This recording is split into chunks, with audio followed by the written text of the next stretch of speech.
મહેસાણામાં લગ્નને મજાક બનાવી દેનાર લૂંટેરી દુલ્હનોની ટોળકી પકડી। મહેસાણા પોલીસે લગ્ન સંબંધના નામે યુવકોને છેતરનારા રેકેટને ભાંડાફોડ કર્યો છે।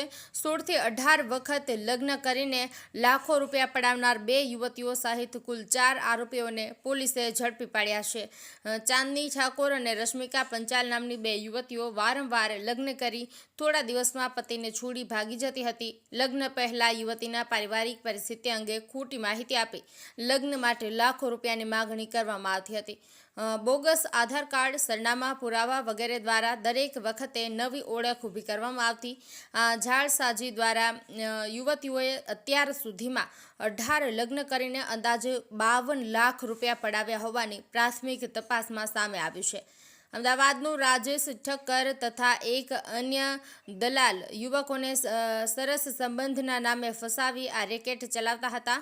રાજેશ ઠક્કરે પોલીસ સામે ચોંકાવનારી કબૂલાત કરી હતી કે ફક્ત અમદાવાદમાં જ મારા જેવા લગભગ 1200 દલાલ કાર્યરત છે। સૂત્રોથી મળતી માહિતી મહારાષ્ટ્રના અકોલાના પણ દલાલો કાર્યરત। લૂંટેરી દુલ્હન અને દલાલો દ્વારા અનેક જગ્યાએ લગ્ન કરાવીને મોટા પાયે રૂપિયા પડાવવાનો ધંધો, દબાણ કરીને લગ્ન કરાવવાનો આક્ષેપ। પોલીસ પૂછપરછ દરમિયાન એક યુવતીએ પણ સ્વીકાર્યું કે તેને વારંવાર લગ્ન કરાવવા માટે દબાણ કરવામાં આવતું હતું। આ રેકેટ માત્ર મહેસાણામાં જ નહીં પરંતુ ગુજરાતના અનેક જિલ્લાઓમાં સક્રિય હોવાનું પોલીસ તપાસમાં બહાર આવ્યું છે। હાલ 4 આરોપીઓની ધરપકડ કરી આગળની તપાસ હાથ ધરવામાં આવી છે। Rajubhai D Patel, news of Patan, Mehsana. કેવી રીતે પકડવામાં આવી છે અને એમો શું છે?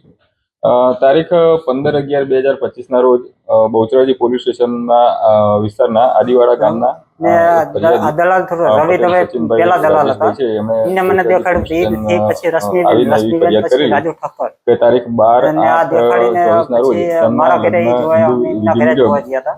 અમદાવાદના રહેવાસી રમેશભાઈ રાઠોડ સાથે થયેલા હતા। એમને અમને એમ કીધું કે આ જો તમને કેમ લાગે છે કે એમને ઉંમરમાં બાદ નથી 5 લાખ અને સોના ચાંદી કરીને પછી કોર્ટ મેરેજ કર્યા। કોર્ટ મેરેજ કર્યા પછી 2 દિવસ રોકાણી લગ્નના 4 દિવસ પછી ચાંદની બેનના કે મારા પપ્પા બીમાર છે એટલે ઘેર જઈ ગયા કે 2-4 દિવસ પછી કે મારા પપ્પા એક્સપર્ટ એ આદિવાડા ગામે આવેલા ને કે ચાંદીના પિતા બીમાર છે કીધું કે એમ કરીને ચાંદીને લઈ ગયેલા હતા।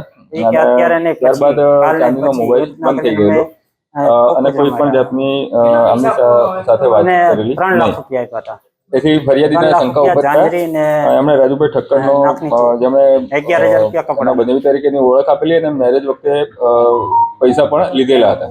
એટલે એમનો સંપર્ક કરતા આ જે આખું કાવતરું છે એ ખુલ્લું પડેલું એમને ગલ્લા તલ્લા કરતા ખબર પડી કે ભાઈ આની અંદર કઈ એમની સાથે છેતરપિંડી થયેલી છે। આવી ફરિયાદ એમણે આ અંગે ફરિયાદ કરવાની વાત કરતા રાજુભાઈ તરફથી બળાત્કારના કેસમાં અથવા અન્ય કેસોમાં ફિટ કરી દેવાની પણ એમની સાથે ચર્ચા કરેલી। ટોટલ 5,57,000 જેટલી રકમ જે છે એ આમની પાસેથી લીધેલી હતી। આ અંગે બહુચરાજી પોલીસ દ્વારા વધુમાં તપાસ કરવામાં વધુ તપાસ કરવામાં આવેલી અને બહુચરાજી પોલીસ સ્ટેશન તરફથી 300 BNS કલમ 336(3), 340(2), 318(2), 314, 308(6)(7), 352(82), 351(3), 61(2) અને આ ઓર્ગેનાઇઝ ક્રાઇમ હોય આખું બધા ભેગા મળીને સુનિયોજિત ઓર્ગેનાઇઝ રીતે ક્રાઇમ કરેલો હોય 111(2)B પણ મુજબ ગુનો દાખલ કરવામાં આવેલો છે। આ અંગે વધુ તપાસ કરતા એવું જાણવા મળેલ કે આ જે આરોપી ચાંદની છે જેના અન્ય વ્યક્તિ સાથે લગ્ન કરતી હતી એ ચાંદનીએ ટોટલ 18 મેરેજ કરેલા છે અને દરેક જગ્યાએથી અલગ અલગ રકમ લીધેલી છે અને ત્યારબાદ ત્યાંથી ફરાર થઈ ગયેલા છે।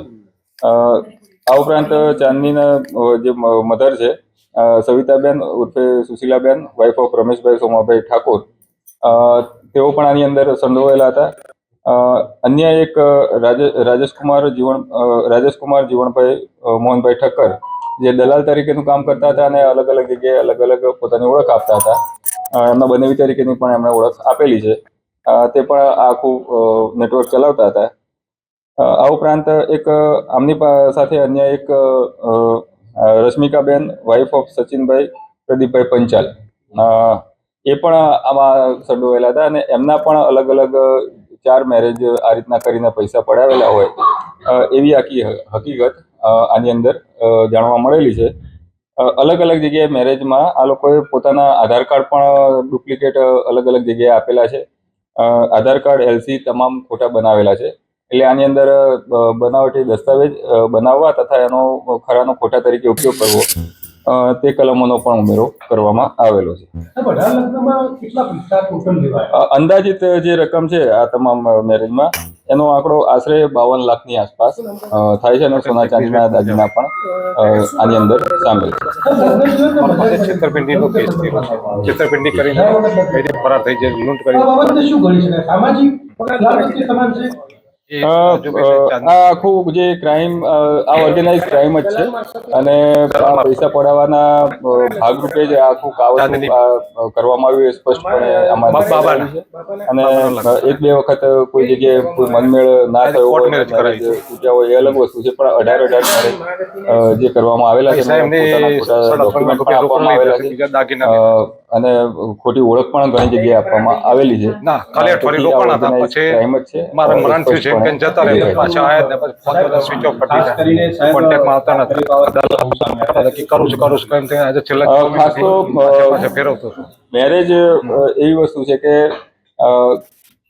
સામેનું પાત્ર હોય એનું થોડું ઘણું બેકગ્રાઉન્ડ છે. આપણે કાં તો ઓળખતા હોઈએ અથવા તો જો સમાજની રીતના જે રીતના મેરેજ કરતા હોય તો પણ થોડું બેકગ્રાઉન્ડ ચેક કર્યા પછી જ આવા રિલેશનમાં આગળ વધવું એ વધુ છે.